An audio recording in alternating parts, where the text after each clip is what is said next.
लोग बोलते बाबा जी तुम नौजवानों को भड़काते हो, तो क्यों नहीं भड़काओ नौजवानों को। एक बार बताओ, पूरे देश के इतिहास में आज तक एक भी 50 साल के बुजुर्ग का नाम बताओ जिसको फांसी हुई हो, हुई क्या? एक का नाम बताओ। ये दिल्ली में बैठकर चिल्ला रहे हैं, बाला साहब पे भी चिल्लाएंगे, नरेंद्र मोदी भी चिल्लाएंगे, इन पे चिल्लाएंगे, संघ पे चिल्लाएंगे, ये सांप्रदायिक हैं, हमने देश को आजादी दिलाई। पर मैं चैलेंज करता हूं पूरे देश के और पूरे प्रदेश के, शिंदे साहब से सोनिया गांधी से लेकर यहां के मुख्यमंत्री तक, एक कांग्रेसी का नाम बताओ जिसको फांसी हुई हो। मैं चैलेंज कर रहा हूं भाई साहब, मैंने तो आरटीआई पूछा, पूरे देश में तुमने देश को आजादी दिलाई, लेकिन एक कांग्रेसी का नाम बताओ जिसको अंग्रेजों ने फांसी दी हो। अंग्रेजों ने केवल लाठी नहीं खाई, डंडे नहीं खाए, केवल मक्खन और अंडे खाए हैं। लेकिन समस्या है, इस देश का नौजवान भगत सिंह क्यों नहीं बनना चाहता, इस देश का नौजवान शिवाजी क्यों नहीं बनना चाहता, इस देश का नौजवान फांसी क्यों नहीं खाना चाहता। नौजवान को गाली देना आसान है, लेकिन कहूंगा दोस्तों, पूरे जीवन में महात्मा गांधी ने कभी एक डंडा खाया? बोलो हाँ या ना? नहीं खाया। जिन्होंने पूरे जीवन में डंडा नहीं खाया, उनके नाम से हमने 1 से लेकर 1000 तक के नोट चलाए, लेकिन जिस भगत सिंह ने फांसी खाई उसके नाम से हमने 100 का नोट का चित्र नहीं छापा। हमने शिवाजी के नाम से 50 का चित्र नहीं छापा।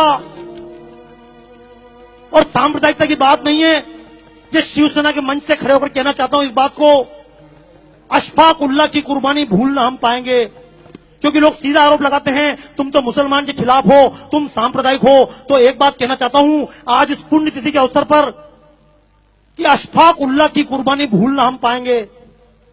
जब अशफाक उल्लाह खान लड़ रहा था आजादी के मैदान में, तो मुल्लों ने समझाया था, कठ मुल्लों ने, अरे अशफाक क्यों इसके लिए जान देते हो, तुम तो मुसलमान हो। तो अशफाक उल्लाह खान ने कहा था, कुछ आरजू नहीं है, बस आरजू यही है, रख दे कोई जरा सी खाके वतन कफन में। मर गया अशफाक उल्लाह खां। लेकिन ये मुसलमान के नाम से वोट लेने वालों ने आज तक अशफाक उल्लाह खां के नाम से 10 रुपए का नोट नहीं चलाया। इस देश की लड़कियां, झूठ मत बोलना, पूछना अपनी बच्चियों से, क्यों लव जिहाद के चक्कर में फंस जाती हैं। लक्ष्मीबाई नहीं बनना चाहती, जीजाबाई नहीं बनना चाहती, कैटरीना कैफ बनना चाहती, दीपिका पादुकोण बनना चाहती। क्यों? क्योंकि जिसने देश के लिए प्राण दिए, जो मैदान में लड़ते लड़ते मरी, उस लक्ष्मीबाई के नाम से हमने 1 रुपए का नोट नहीं चलाया। तो दोस्तों, मैं तो एक बात कहता हूं, सरकार नोट भगत सिंह के नाम से चलाए या ना चलाए, हमारे दिलों में छपना चाहिए या नहीं? कितने लोग तैयार हैं? तैयार हो? एक बात, क्यों आप लोग जान ही रहे हो वापस यार? मैं चक्कर में 25% निकल जाऊं, निकलोगे क्या? अच्छा सुनो, देखो एक बात बताऊं, जब भगत सिंह को फांसी दी जा रही थी, मैं शब्द बोल रहा हूं, मैं जब बोलता हूं मंच से, कारण समझ लेना, मेरी जितनी प्रदर्शनियां सब विदेशों में लगती है। राजू निवल जी से बात चल रही थी, बाबा जी आपकी प्रदर्शनी लगाएं, तो मैंने कहा मेरी प्रदर्शनी भारत में नहीं लगती। बोले क्यों नहीं लगती है? मैंने कहा जब भारत में कोई बात बोलता हूं तो लोग बोलते तुम सांप्रदायिक हो, और जब अमेरिका में खड़े होकर बोलता हूं तो लोग बोलते बाबा जी आपने हमारी आंखें खोल दी। तो कारण समझना दोस्तों, जब महात्मा गांधी ने लॉर्ड इरविन से बातचीत की थी, समझौता हुआ था, तो लोगों ने कहा था महात्मा जी, भगत सिंह ने किसी की जान नहीं ली है, संसद भवन के कोने में बम फेंका है, किसी व्यक्ति पर नहीं फेंका।